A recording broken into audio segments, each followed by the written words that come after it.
আমি নীল নীল অধিকারী লোকু YouTube page থেকে চলে এলাম আজকে আবার আপনাদের জন্য আরেকটি নতুন ভিডিও নিয়ে।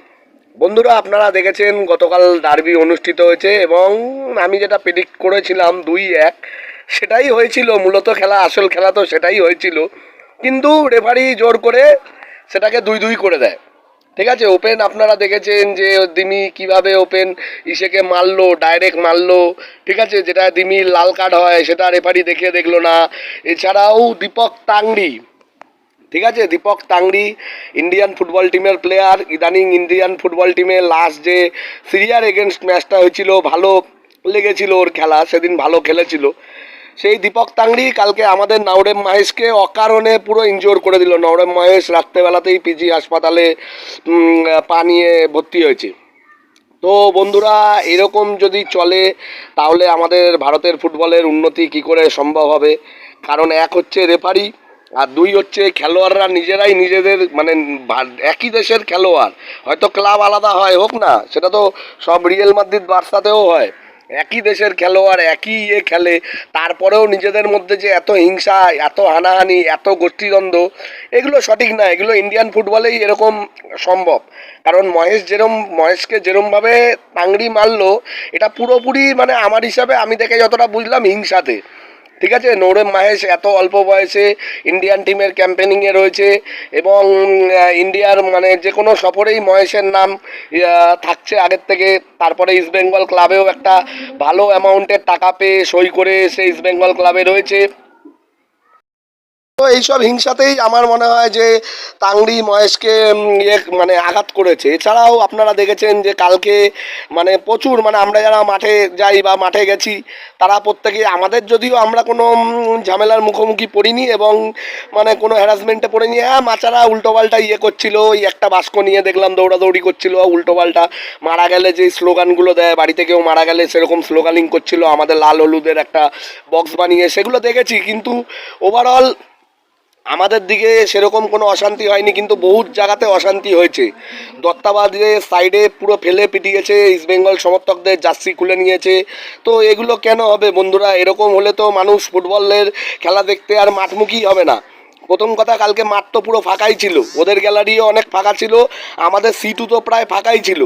বহুত বহুত দর্শক যায়নি, যারা মাঠে যায় তারাও যায়নি, তারা বাড়িতে বসেই খেলা দেখেছে। কারণ এক, মাঠে গেলে প্রথম কথা হচ্ছে রেফারির এরকম একতরফাভাবে ইস্টবেঙ্গলের বিরুদ্ধে খেলানো।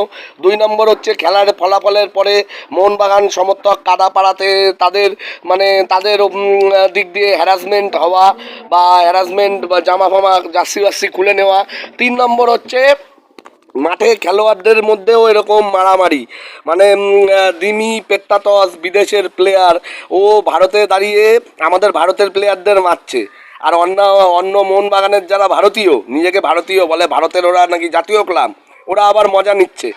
ঠিক আছে, ওরা মজা নিচ্ছে। একটা ভারতের ইয়াংস্টারকে একটা বুড়ো ভাম বা মানে বয়স্ক বুড়ো ভাম দিমি পেত্তাটস মারছে, আর মোহনবাগানের অন্যান্য সমর্থক যারা আছে তাদের গ্যালারি থেকে আনন্দে এটাতে সেলিব্রেশন করছে।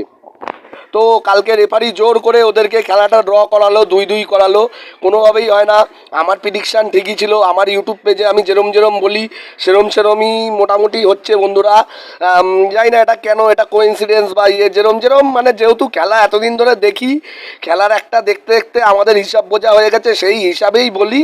আর সেরমই হচ্ছে প্রতিটা খেলায়। কালকেও আমি বলেছিলাম ক্রেসপোকে, যদিও ক্রেসপো কালকে আমি বলেইছিলাম যে আমরা যদি জিতি তার নায়ক হবে ক্রেসপো।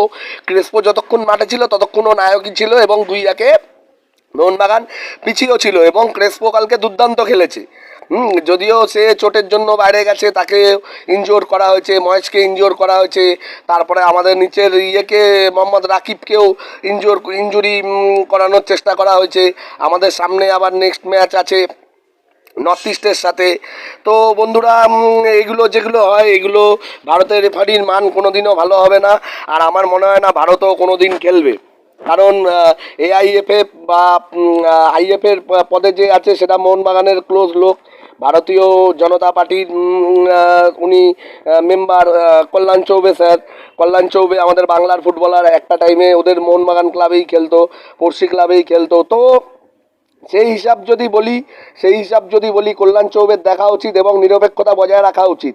এরমভাবে যদি প্রত্যেকটা ডার্বিকে জোর করে মোহনবাগানকে জেতানো হয়, কমিটি টিম বলে, কমিটি টিমকে জোর করে যদি জেতানো হয়, তাহলে কিন্তু ফুটবলের কোনো আমেজ থাকে না। একটা মাথায় রাখবে যে ইস্টবেঙ্গল মোহনবাগানের খেলা কিন্তু বাংলাদেশ, তারপরে এশিয়ান অন্য যত কান্ট্রি আছে বা যারা ফুটবল লাভার আছে তারাও কিন্তু দেখে, ফলো করে। হয়তো তারা মোহনবাগানকে সমর্থন করে না, ইস্টবেঙ্গলকে সমর্থন করে না, কিন্তু তারা খেলাটা কিন্তু দেখে। তারাও খেলাটা দেখে তারাও কিন্তু এটাতে মানে আমাদের ভারতের নিয়ে তারা এটা খোরাক করতে কিন্তু ছাড়ে না।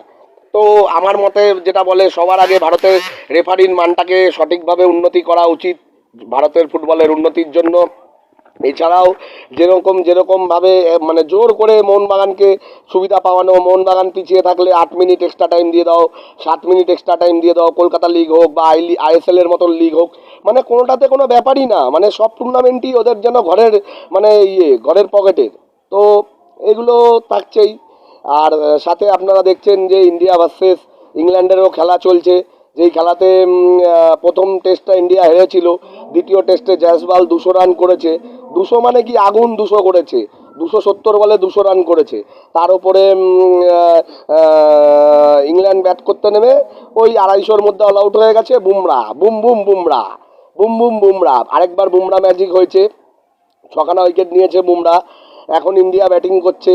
তো চাইবো যাতে এই টেস্টটায় যাতে ইন্ডিয়াই জেতে, ইন্ডিয়া জিতে সিরিজটা লেভেল করে। 5টা টেস্টের সিরিজ, অনেক বড় সিরিজ। চাইবো যাতে ইন্ডিয়া এই টেস্টটাও যেন জিতেই শেষ করে। তো বন্ধুরা, আপনারা যারা আমার নীল অধিকারী লঘু ইউটিউব পেজের ভিডিওগুলো প্রত্যেক দিন দেখছেন, তাদেরকে জানাই অনেক ধন্যবাদ। আপনারা এরকম আমার ভিডিওগুলো আরও শেয়ার করবেন, লাইক দেবেন। আমার ভিডিওতে আমি লাইক সেরকম পড়ে না, যদিও মানে আমার আইডির হয়তো সেরকম রিচ নেই, তাই জন্যই পড়ে না।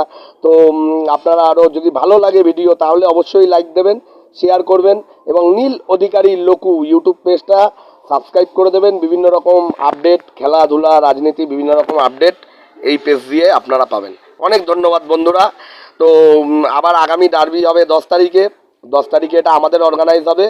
70 কোটির টিম নিয়েও ওরা 70 কোটি টাকা দিয়ে টিম বানিয়েও ওরা ডার্বি জিততে পারলো না আমাদের এগেনস্টে, মানে ইস্টবেঙ্গলের এগেনস্টে। আমাদের সামান্য 30 কোটি 35 কোটি টাকার টিম। তো আবার 10 তারিখে দেখা হবে।